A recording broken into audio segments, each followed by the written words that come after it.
after realizing that this is really not the way to build a project, to build a business. Now I decided to do a reverse way of doing things now.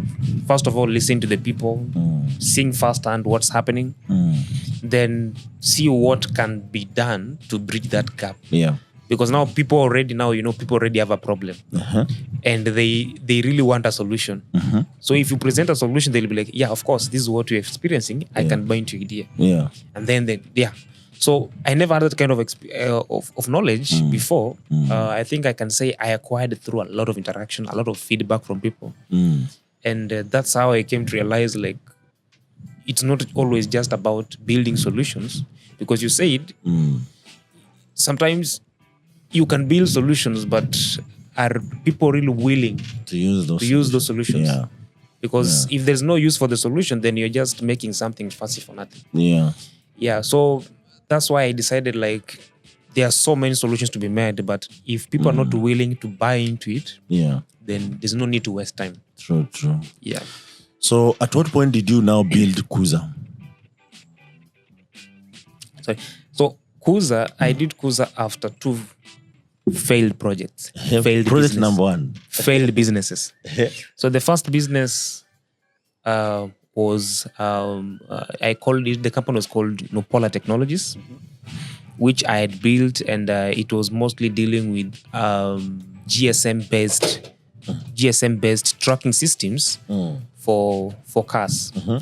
I cannot term the solution at the business as I cannot say the project failed or the innovation failed, but I can rather say that how I launched the business, I used wrong strategies. Go to market, I used wrong strategies, which probably I can say they are also bad decision-making processes, which really made me which I came to realization in late time when I've already made a very big mess. So that's what happened with the first business, and I decided to also think of how can I, because I think I can say the first company which I made, the kind of idea I did was mostly capital intensive, and during that time I really needed capital to be able to build it. And during that time I was really desperate for money. Like I'm just looking for anybody who want to put money here. I built the business, but I really had very less background in terms of investors, money and equity and stuff. So there were quite a lot of challenges raising the business, trying to break in, come cash positive, and having in mind that now as an entrepreneur, that's the only business you believe that can pay you, and it's still not paying. You can't do any other business, because if you try to do another business, you will one of them will fail. So it was really quite a challenging moment, because I was only now depending on who can put money in the business that you can grow it, because I will only survive in this business. So it was quite a challenge, because now I decided, like, there is this investor I've already given 45% with probably less than almost $1 million, just $1 million Kenya shillings investment. When someone came to realize, like, what is 45%? What does it mean? That is like $10,000. Yes. So by that time, you see, you're just desperate for money. Then it was just a total mess. And then, get another investor who's willing to invest in your business, but you've already made a very big mistake, giving out a huge chunk to the business with very little investment, which probably didn't do much. So I decided to do a lot of master classes, learning how to deal with investors, what are all these kind of terminologies used and stuff, how to best protect your business and ensure that, especially in raising money for the business. So there's quite a lot of information I had to come back, learn, and then strategize well in the next business. Also working with partners, it was quite a challenge. The people you give equity to and stuff, the people you're working with, they were really not quite sharing the same vision. And that's where really a big problem came in. When people now have divided visions for the business. Yeah. Someone is there for profit. Someone is there for probably some other salary and stuff. And that really kind of killed the vision of the business. And I decided, like, I think for now, let me try to walk alone and probably get someone who is very close to the vision that we are doing. Yeah, that led to another business. Which wait a minute, but did you just pivot this one? How did it work? Did you consume $1 million and $1 million shillings, and the business became bankrupt? You see, now we are not able to operate. There are a lot of bills to be paid and stuff. So we decided, like, let's go slow on this. I think there's quite a lot of things we can do. I'm running on debts right now. The business is not doing anything. So it's better I think we go back and reflect. Yeah. So now, how did investor handle losing almost $1 million Kenya shillings? You see, it's not. I cannot say that we killed the business. Okay. What I can say is that the business has not been funded well to scale. Okay. So it still exists up to today. It's still existing. The only challenge is that now it's quite hard to get another investor right now to because already someone owns 45%. 45%, and the business is still in its infancy stage.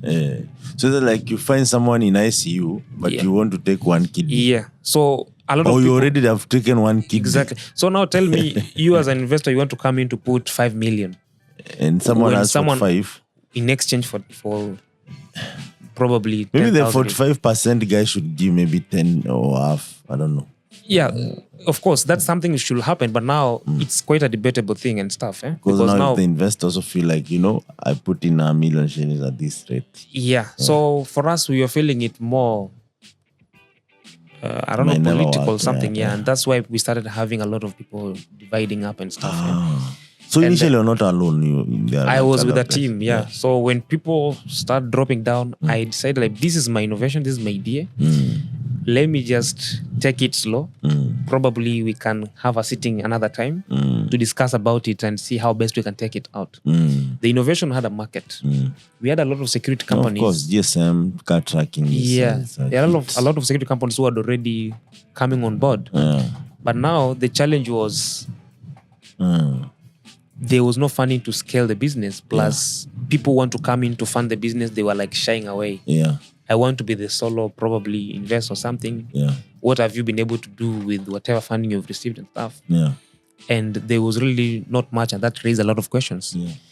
Yeah. So, I think for me, it was quite a learning experience because all those things happened because of lack of knowledge at some point. True, Plus, also, when you're just fresh from college and someone is telling you, I have $1 million here, can you give me 50% of your company? You're like, by all means. Tech. Yeah. Actually, I'll give you 60. So, but the point is that you're just excited for the money. Yeah. You really don't know. Yeah. How big this could lead to, and how do you scale this? Yeah.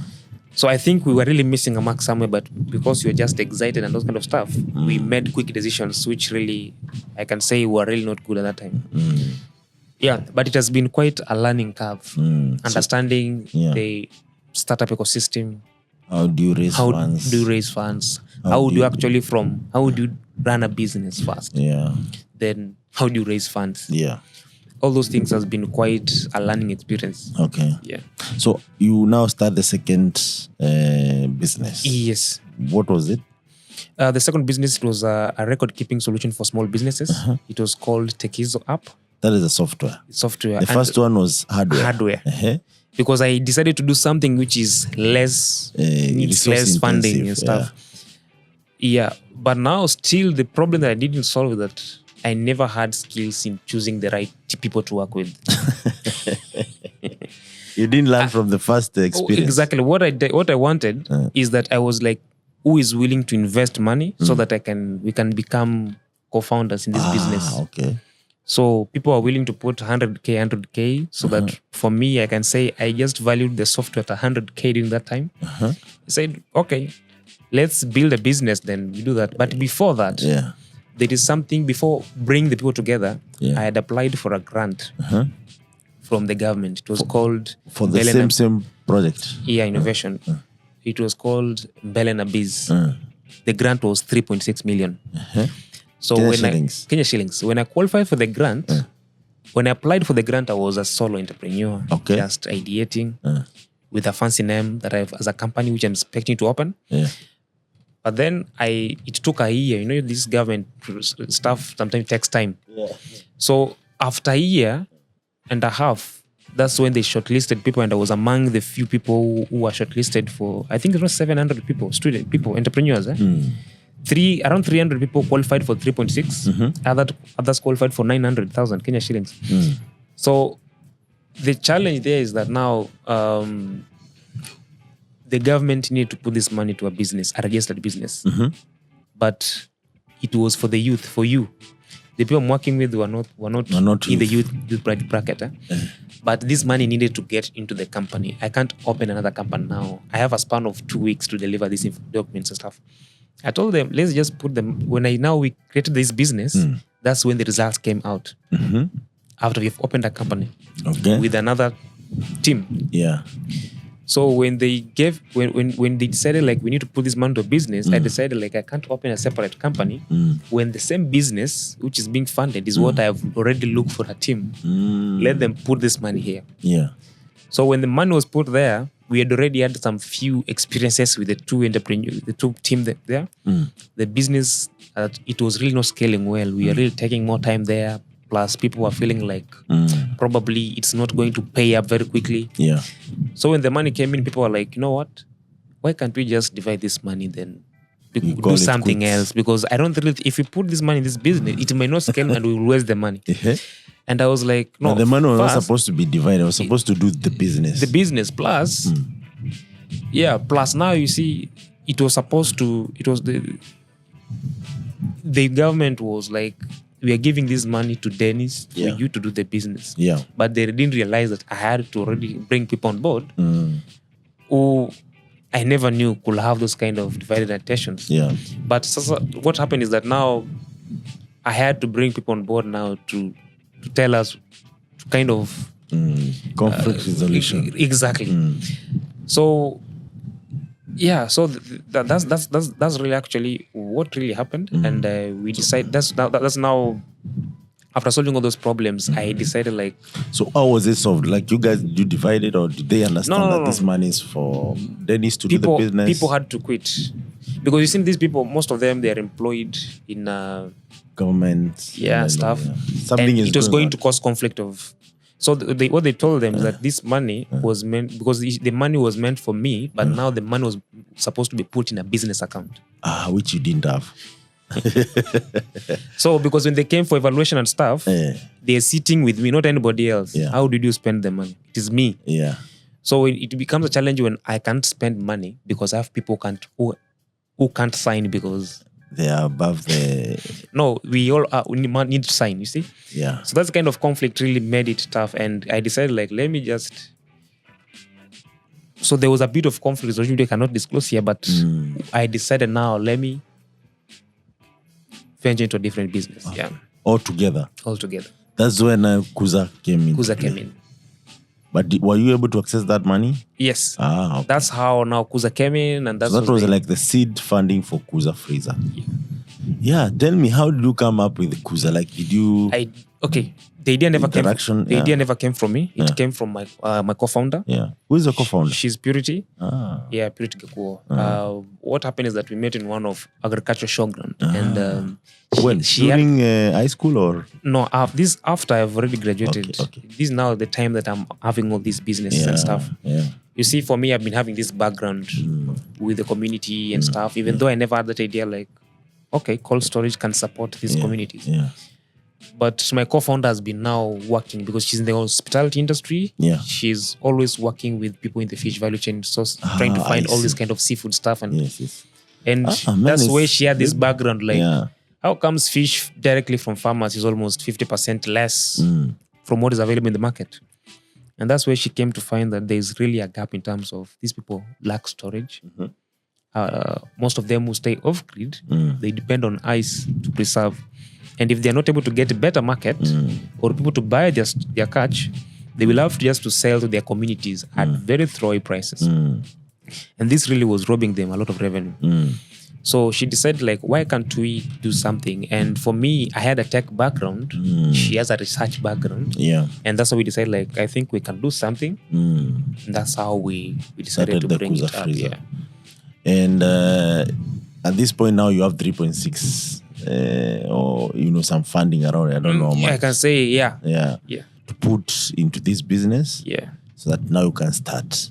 Do you start by building your first freezer? Do you start by, looking for a customer and then build it? Or do you build a few and then start demoing and showcasing? The idea, how the idea started. The idea started like, why can't we support these communities with cold storage solutions? So what we decided is, can we get a fridge, a freezer available? It was like an idea of selling. So even you were not selling. We were not even producing. That's the fact. We were not producing. We went off shelf, get a product, then work with the community. But now we came to realize that we can't control the prices coming from the market. Yeah. The prices were going very up, especially for solar related products. Okay. And then that's now raised another question. How can we cut down the cost of this product? Because we can't tell these clients that everyday prices are going up. Imported products, the prices are always not flexible. Fluctuation, yeah. Plus they are very high. Yeah. And that's why the idea of, why can't we do something? Why can't we make a local solution to solve the local problems? Yeah. I don't have a background in refrigeration. I had a little background in solar energy. Even though that's things I had to start finding out how else I could get background in that. Yeah. So we decided to collaborate with a few people who have experience in fabrication. And that's why we decided, like, let's work with people who are in the boat industry, who are currently manufacturing boats. They know the designs. We can make cooler boxes or freezers from the designs. Yeah. We can mold them. Yeah. So that's how we made our first product. Tested with the market. Got a lot of feedback in terms of performance and everything, because this is a manually produced product. Yeah. So that's how we got our first product on the fishing boat for for fishermen in Mombasa. Yeah. So I think the aspect of local manufacturing reduced the cost by almost 50%. Wow, that's because I can say only 30% of the raw materials were imported. Yeah. And that really motivated us. Like, I think we can go big and better if we try to produce something locally. Yeah. And this is fascinating, man, because if you think about it, even the aspect of locally producing the material here cuts the cost to that extent. Yeah. Then there's so much actually that can, through ripple effect, that includes hardware and construction, that could really mean that if we give it more attention, it could actually become affordable. But that's aside. Yeah. So you create your first freezer. Who do you sell it to, or do you go to this fish community and start showing them the capability? So what we did first, I think everything came from the research background. Okay. Who are the people you were working with? Because before working with the fishermen, we decided to look at which people can we partner with. Yeah. And the first people we looked into were actually the beach management units. These are people governing fishermen. Yeah. All the fishermen have to report to these beach management units, which are also known as BMUs. Yeah. So working with them made it easy for us to access a lot of fishermen. There are about around 10 or 5 to 10 BMUs here in Mombasa. Yeah. Thousands or? No. I can say within Mombasa, BMUs, but one BMU can have hundreds. What is BMU? Beach management units. Okay. So this, after Kenya Fisheries, we have BMUs. And it's something recognized by the county. Yeah. So these are now people who are directly now working with the small scale fishermen. Yeah. So working with them, I think the strategy there was, how can we access the fisher folks? Once we access them, now it was easy for us now to show them what we had, discuss with them more in details, get the feedback, and also see how best can we bring that cold storage challenge. So that's how we got our first pilot tested with the BMUs, people going deep sea fishing. Yeah, but it has been a process of iteration and getting feedback, trying to improve here and there with the kind of feedbacks. Yeah. Wow, nice. And in this case, you're talking about just Mombasa region or even up to Lamu, Malindi, Kilifi. Yes. All the way down to Diani, Tanga. Because all that is like, it's way of form, it has some fishers. Yeah, our focus was not just mainly on people who are in the coastal fishing communities, but it was basically for people who are dealing with fish. So think about fish farmers, think about fish vendors, think about fish suppliers. These are people who want to move fish from remote places to point B, still maintaining the quality. So cold storage is key for them. So these are the kind of people we've been working with. And the coastal community really helped us in testing this product and improving it. Yeah. But after some times when you realize like this product is appealing to different market segments. Yeah. Is appealing for people who want to supply fish. Yeah. And also vendors who have their own vending shops distributed. Yeah. Yeah. Oh, nice. So it even to some extent you found it scalable. Of course, because what I can tell you is that we, after starting telling our story about what we're doing with the fishing communities, we realized Tanzania and other countries who are also having the same problem. Yeah. They're asking how can we become your distributors? You see? But now at that level whereby you're doing small scale production, you still don't have better machinery to produce. Yeah. It becomes a challenge to take up that deal, even though you can't tell people that we can't produce at that scale right now. Yeah. Amazing, man. And for you now, the world is catching up with your innovation, and you're all over. You're in India. Yeah. You're in which other countries have you gone to demonstrate this solution? Yeah. Of course, all this is because of the acceleration programs. I think one of the things which has really boosted us as a startup in terms of visibility and at the same time linking us to potential investors and funders is actually having linked to acceleration programs. Yeah. We have been to various acceleration programs. Okay. One is known as Solar X, International Solar Alliance, which had kind of a project known as Solar X Challenge in India. Yeah. So through the acceleration program, now we were able to access that potential partnership in India. Yeah. Then we had Ocean Hub Africa, who are currently supporting us, and we've been able to access partners, people we can partner with in South Africa. Yeah, so I think all these regions we've been able to travel to is because of the partners that we were linked to, who are opening doors to various areas of scaling, and probably either through market linkage or through partnership to scale our production. Yeah. Yeah. And Chief, the other day you met a few leaders. You met our president. What was his take around your innovation? Well, it was. I can say it wasn't directly with the president, but yeah. But the good thing is that you see,